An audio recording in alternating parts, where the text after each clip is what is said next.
ನೋಡ್ಕೊಳ್ಳೋಣ ಬಾ.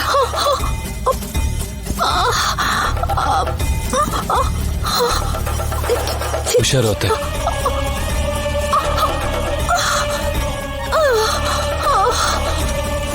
ಶೌರ್ಯ ಸರ್, ನೀವ್ ಅಮ್ಮನ್ ನೋಡ್ಕೊಂಡು ಇಲ್ಲೇ ಕೂತ್ಕೊಳ್ಳಿ, ನಾನು ಅರ್ಶನ ತಗೊಂಡ್ ಬಂದ್ಬಿಡ್ತೀನಿ. ರಾಜಿ, ಅರಿಶಿನ ಹಚ್ಚರಿ, ಇನ್ನು ಉರಿಯತ್ತಮ್ಮ, ಬೇಡ. ಅತ್ತೆ, ಅದರಿಂದ ನೋವು ಸ್ವಲ್ಪ ಕಡಿಮೆ ಆಗುತ್ತೆ. ರಾಜಿ, ನೀನೋಗಿ ತಗೊಂಡ್ ಬಾ.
ನಂಗೆ ಯಾಕೋ ಚುಚ್ಬಿಟ್ಟೆ.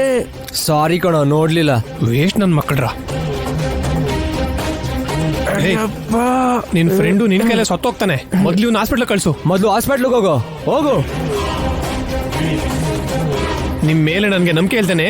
ನಾನು ಇನ್ನೊಂದು ಇಂಜೆಕ್ಷನ್ ಆತರ ಇಟ್ಟಿದ್ದೀನಿ, ಅದನ್ನು ಕೂಡ ವೇಸ್ಟ್ ಮಾಡಿದೆ ಅಂದ್ರೆ ನಿನ್ಗೋಸ್ಕರ ಇನ್ನೊಂದು ಸ್ಪೆಷಲ್ ಇಂಜೆಕ್ಷನ್ ತಗೋಬೇಕಾಗುತ್ತೆ. ಈ ಸರಿ ಟಾರ್ಗೆಟ್ ಮಿಸ್ ಆಗಲ್ಲ ಸರ್. ಸರಿ, ಹೋಗು.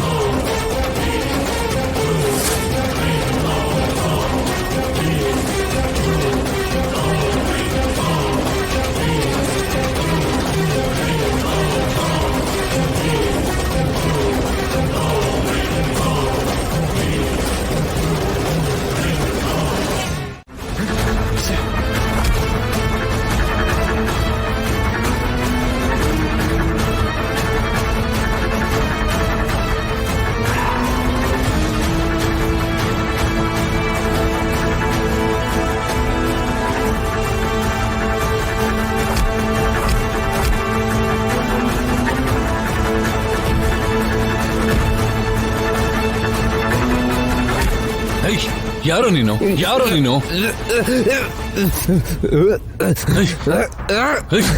ಶೌರ್ಯ ಸರ್, ಸರ್ ಹೇಳೋ, ಯಾರು ಕಳ್ಸಿದ್ದ ನಿನ್ನ? ಹೇಳೋ. ಶೌರ್ಯ ಸರ್, ಎರಡನೇ ಸಲನು ಮಾಡಿದ ಪ್ಲಾನ್ ವೇಸ್ಟ್ ಮಾಡಾಕ್ತ. ಸರ್ ಬಂದ್ಬಿಡಿ ಸರ್. ಸರ್, ಅಯ್ಯೋ, ಇವ್ರಿಗೇನಾದ್ರು ನಾನು ಕಾಣಿಸಿದ್ರೆ ನನ್ನ ಇಲ್ಲ ಅನ್ಸ್ಬಿಡ್ತಾರೆ. ನಿಂತ್ಕೊಳ್ಳೋ. ರಾಜಿ, ನಿನ್ಗೇನಾಗಿಲ್ಲ ಅಲ್ವಾ ರಾಜಿ? ನನ್ಗೇನು ಆಗಿಲ್ಲ ಸರ್. ನಿಮ್ಗೇನು ಆಗಿಲ್ಲ ಅಲ್ವಾ? ನನ್ಗೇನಾಗಿಲ್ಲ ರಾಜಿ, ನಾ ಚೆನ್ನಾಗಿದ್ದೀನಿ. ಅಷ್ಟಕ್ಕೂ ಯಾರವರು ನಿನ್ ಮೇಲೆ ಯಾಕೆ ಅಟ್ಯಾಕ್ ಮಾಡಕ್ ನೋಡಿದ್ರು? ಅವ್ನು ನನ್ನ ಸಾಯ್ಸಕ್ಕೆ ಅಂತಾನೆ ಬಂದಿದ್ದಾನೆ ಸರ್. ಈ ಸೂಜಿನಲ್ಲಿ ಚುಚ್ಚಕ್ ಬಂದಿದ್ದ. ಗಿಡ ನೋಡಿ ಹೇಗಾಗೋಗಿದೆ. ಹಾಗೊಂದ್ ವೇಳೆ ಆ ಸೂಜಿ ನನಗೆ ಚುಚ್ಕೊಂಡಿದ್ರೆ ಆ ವಿಷದ ಪ್ರಭಾವಕ್ಕೆ ನನ್ ಸತ್ಯ ಹೋಗ್ತಿದ್ದೆ. ಅಷ್ಟಕ್ಕೂ ಯಾರ ರಾಜಿ ಇವರೆಲ್ಲ? ನನ್ಗೆ ಅರ್ಥ ಆಯ್ತು ಸರ್. ನಾನು ದೇವಸ್ಥಾನದ ಬಾಗ್ಲನ್ನ ತೆಗಿಸ್ದಾಗಿಂದಾನು ಏನೋ ಒಂದ್ ಅನರ್ಥ ಆಗ್ತಾನೆ ಇದೆ. ಖಂಡಿತವಾಗ್ಲೂ ಮತ್ತೆ ಅವರು ದೇವಸ್ಥಾನದ ಬಾಗ್ಲನ್ನ ಹಾಕ್ಸಕ್ಕೇನೆ ಟ್ರೈ ಮಾಡ್ತಾ ಇದ್ದಾರೆ. ಅದಕ್ಕೆ ಅವರು ಯಾರನ್ನ ಸಾಯಿಸೋದಕ್ಕೂ ಯೋಚನೆನೂ ಮಾಡ್ತಿಲ್ಲ. ಮುಖ್ಯವಾಗಿ ನಮ್ ಕುಟುಂಬದವ್ರನ್ನೇ ಟಾರ್ಗೆಟ್ ಮಾಡ್ಕೊಂಡಿದ್ದಾರೆ. ಅದಕ್ಕೆ ನಿಮ್ಮಿಂದ ಶುರು ಮಾಡಿ ಈಗ ನನ್ನೂ ಸಾಯ್ಸಕ್ ನೋಡಿದ್ದಾರೆ. ಯಾವುದೇ ತೊಂದರೆ ಬರೋದಕ್ಕೂ ಮೊದ್ಲೇನೆ ಅವ್ರು ಯಾರು ಅಂತ ಕಂಡು ಹಿಡಿದು ಇದ್ರ ಹಿಂದೆ ಯಾರಿದ್ದಾರೆ ಅನ್ನೋದನ್ನ ಕಂಡು ಹಿಡಿಲೇಬೇಕು ಸರ್. ಈ ವಿಷಯ ನಾನು ಸೀರಿಯಸ್ ಆಗಿ ತಗೋತೀನಿ ರಾಜಿ. ಆದಷ್ಟು ಬೇಗ ಅವ್ರು ಯಾರು ಅಂತ ಕಂಡು ಹಿಡಿದು ಇದಕ್ಕೊಂದು ಗತಿ ಕಾಣಿಸ್ತೀನಿ. ನೀನೇನ್ ಭಯ ಪಡ್ಬೇಡ, ನಿನ್ಗೇನು ಆಗಲ್ಲ, ನಾನು ಇದೀನಲ್ಲ. ನಡಿ ಹೋಗೋಣ.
ಇನ್ ಸ್ವಲ್ಪ ಹೊತ್ತಲ್ಲೇ ಅವಳು ಭಸ್ಮ ಆಗೋಗ್ತಾಳೆ.